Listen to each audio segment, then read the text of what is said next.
Mussolini a share of the loot if he behaved himself. Then the drive to the east, through the rich oil lands of Iran and Iraq, into India. Another push south through Africa. Then from Dakar, jump off to meet the honorarians who were to move in on South America through the Pacific. At the same time, start across from the Scandinavian countries to hook up with his buck-toothed pals coming over from Siberia to join in the conquest of the United States. There it is, gents. All they left us was Shangri-La. And they'd claim that, too, if they knew where it was. And did they think they had a chance? Listen.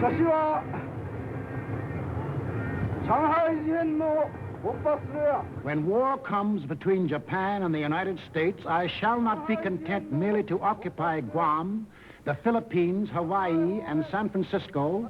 I look forward to dictating the peace to the United States in the White House at Washington. Yamamoto wrote those words on January of 1941. Yes, the conquering Jap army down Pennsylvania Avenue. That was the final goal. You will see what they did to the men and women of Nanking, Hong Kong, and Manila. Imagine the field day they'd enjoy if they'd marched through the streets of Washington. But before striking, a preliminary step was necessary. From Berlin, from Rome, from Tokyo, the campaign started. Propaganda to confuse, divide, soften up their intended victim. Put them on the defensive. Scream you're abused. Shout you're oppressed. The world's wrong. You're right. If you shriek it loud enough and often enough, they'll believe you. Above all, use their free press and their free speech to destroy them. Lebensraum, ja, Lebensraum, meine Volksgenossen. Lebensraum, they demanded. Living room. Our lands are overcrowded. But at the same time, they gave prizes to mothers who bore the most sons.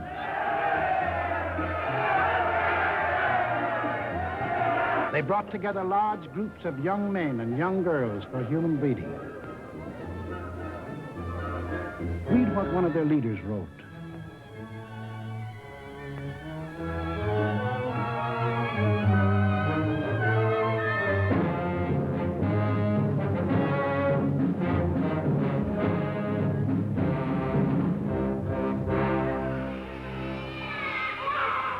Of course, the children from this assembly line belong to the state to be scientifically trained for conquest.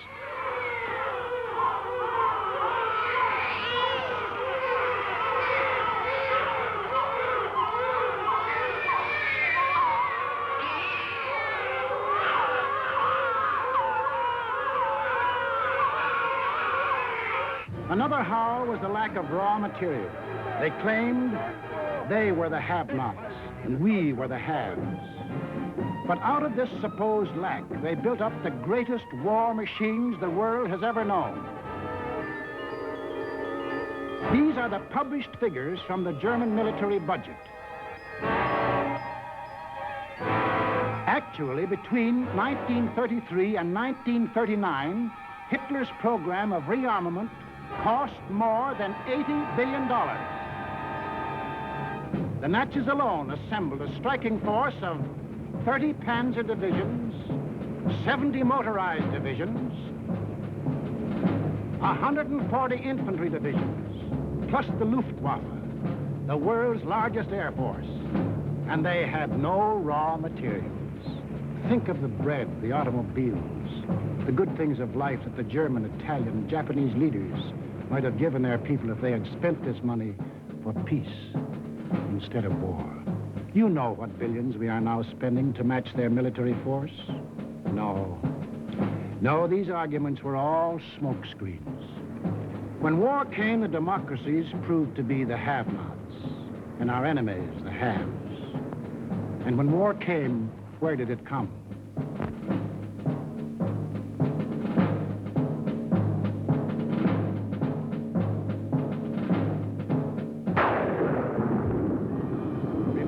That date, September 18th, 1931, a date we should remember as well as December 7, 1941. For on that date, in 1931, the war we are now fighting began. The place was Manchuria, the northernmost province of China. 6,000 miles from San Francisco. Manchuria, the first objective in the Tanaka Plan. By September 18th, the Japanese, who by treaty patrolled the southern Manchurian Railway, had secretly and illegally increased their garrisons. On the Korean-Manchurian border, an entire Japanese army was assembled, conveniently equipped for a winter campaign. All they needed was an excuse. They made their own. At 10:30 that night, just after the Mukden Express had passed by, a section of track was dynamited, causing damage to one rail and 2 fish plates. Japan's honor had been violated. Within half an hour, the Japanese railroad garrison launched a coordinated attack on the barracks of the sleeping Chinese army at Mukden. The slaughter was appalling. By midnight, the conveniently placed Japanese army poured across the Korean border, and the first open act of aggression, the invasion of Manchuria, was on. In 4 days, they had occupied the whole of southern Manchuria, and shortly after, the whole country. Manchuria became Manchukuo, a puppet state with an obedient stooge on the throne, Henry Puyi, a weakling whom the Japanese had prepared for the job with 7 years of women and song. In Washington, Henry L. Stimson, then Secretary of State, now Secretary of War, sent out a blistering denunciation of the attack. The League of Nations sent a committee of 5, headed by Lord Lytton and including our own General Frank McCoy, to Manchuria to investigate. In October of 1932, the committee issued its report. We found that the Japanese occupation of this large part of China was not justified on the ground of self-defense, and that the new state which had been set up was a Japanese protectorate rather than a genuine case of Manchurian self-determination. Shortly after, the League condemned Japan as an aggressor nation. À son Excellence, Monsieur Matsuoka, délégué du Japon. I call on His Excellency, Monsieur Matsuoka, delegate of Japan.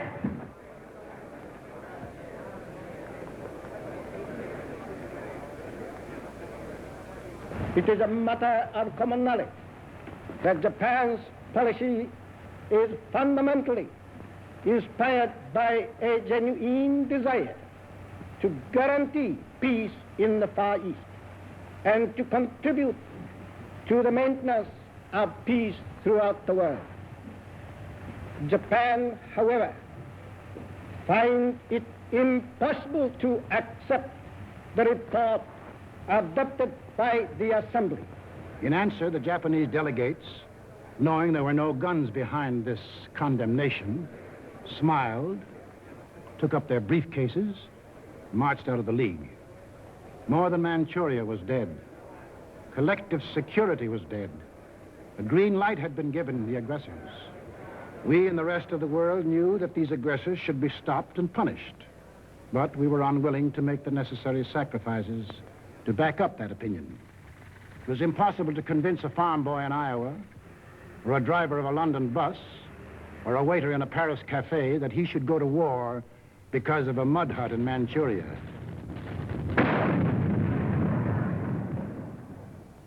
Yet the subsequent course of history makes it clear that that incident, so many miles away, is the reason that you and millions of others are in uniform today. The Japs had Manchuria. Phase number 1 of the Tanaka Plan was completed. Phase number 2, the conquest of China. In 1932, without warning, the Japs attacked the Chinese city of Shanghai.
Here they met such stubborn resistance that they had to pour more than 75,000 troops into the local battle before capturing the city.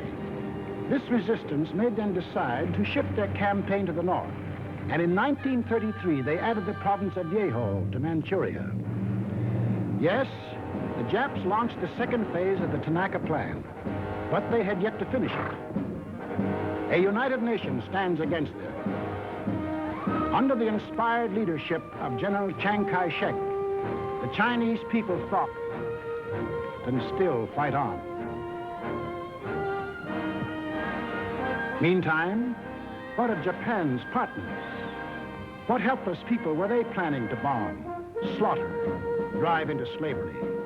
Hitler was not yet ready, but Mussolini was. Mussolini had to be. His people were growing restless. Fascism hadn't produced the heaven on earth that he had promised them. So he pulled the old trick of launching a foreign war to divert attention from troubles at home.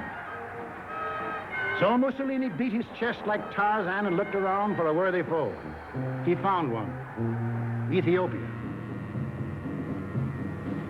A good country for the beginning of a glorious empire. Its army had no machine guns. Its army had no tanks. Its army did have an air force. Exactly one old airplane. One airplane against a nation which had developed the new theory of total air war. Of the blitz which would wipe out cities, destroy civilians, men, woman, and child. In October of 1935, following the Japanese example, an incident was provoked at the little settlement of Wal near the border of Ethiopia and Italian Somaliland. Italy's honor had been violated. Refusing any arbitration, Mussolini moved the whole might of his army through the Suez Canal to overrun the undefended country. Ethiopia's emperor, Haile Selassie, appeared before the League of Nations.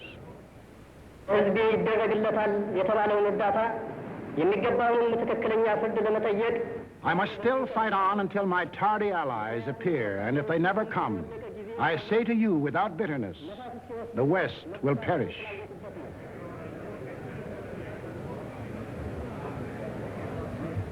Members of the League half-heartedly stopped trading with Italy, but refused the only thing that will stop any aggressor: force. Ethiopia was left to herself. Native leaders came to pledge their allegiance.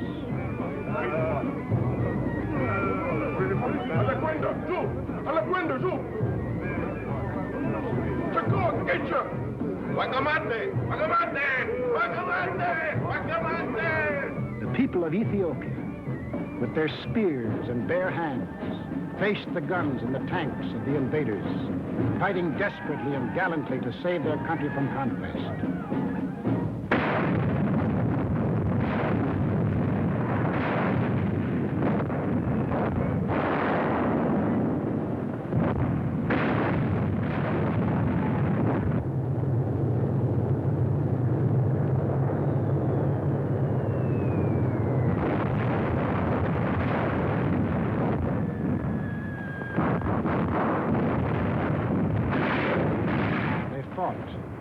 And they died. But in the end, there could be but one result. Might triumphed. Italy conquered Ethiopia. Many of our elected leaders warned us of danger. Without a declaration of war and without warning or justification of any kind, civilians, including vast numbers of women and children, are being ruthlessly murdered with bombs from the air. But we were still hypnotized by the fact that two broad oceans stood between us and the rest of the world. We didn't realize that the time when months were needed to span these oceans was ended, that the steamship had cut these months to days, and that now the whole Earth's surface could be covered in the space of hours. Yes, we were a nation that wanted peace. But we hadn't yet learned that peace for us depends on peace for all. Nobody would run the risk of war because of some mud huts and barren plains in Ethiopia, any more than we would run the risk for some similar huts and plains in Manchuria. Correctly interpreting our attitude, the aggressors were all the surer that they could get what they wanted. Japan had started on her march of conquest. Italy had begun her new empire. And now the third gangster. What about him? We'll take him up in our next film and show how he joined his partners and put in his bid. For this is what we are fighting.